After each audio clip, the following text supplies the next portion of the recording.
What is the Bauhaus? The Bauhaus was a radical art and design school in Germany. It was founded by Walter Gropius in 1919. Gropius was a German architect who envisioned the school to be a push for equality of the sexes. Women were to be allowed to study in areas that they normally would be rejected from. Though this was Gropius's goal, the male instructors refused to teach women. They then created a textile and weaving workshop that all the women were coaxed into joining, whether or not that's what they wanted to do. So the women weren't quite treated as equals. Here are 4 women that can be accredited with the success of the Bauhaus, even though they were seen as lesser. Gunta Stolz. She was alive from 1897 to 1983. Born in Munich and studied at the School of Arts and Crafts in Munich, she began studying at the Bauhaus in 1919, and in 1924 she was appointed craft master of the weaving workshop at the Bauhaus in Dessau. She encouraged experimentation with materials such as cellophane, fiberglass, and metal. She was the first and only woman to rank such a high position.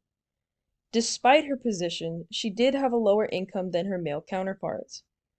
Her and her students' textiles were sold and provided funding for the Bauhaus. This was the primary source of income for the school. Stolz made the textile studio a place for innovation. Annie Albers.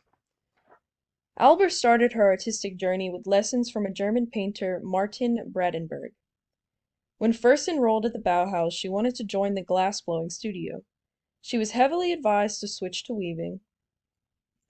Albers changed her plan and began utilizing the textile classes to make modern hangings with geometric forms. She left the Bauhaus in 1933 with the rise of the Nazis and came to America. In 1949, she had her own solo exhibition at MoMA. She was a part of the group that helped spread the Bauhaus influence. Marianne Brandt.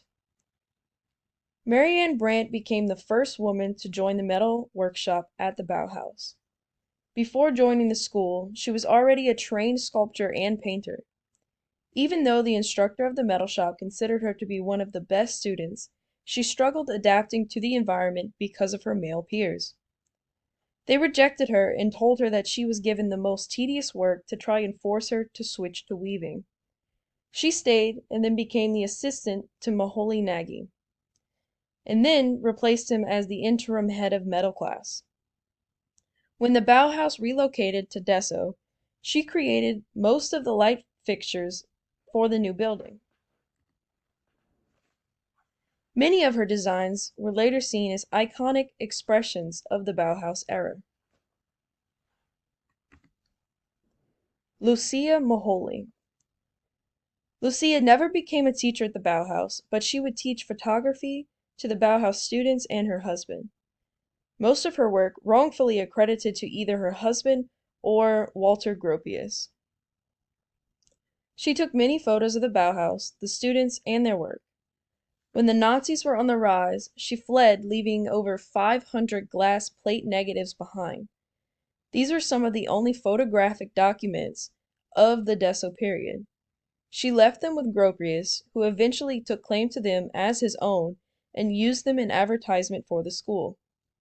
Lucia never got credit or compensation for her work, but in 1960 she hired a lawyer who helped her retrieve some of the originals.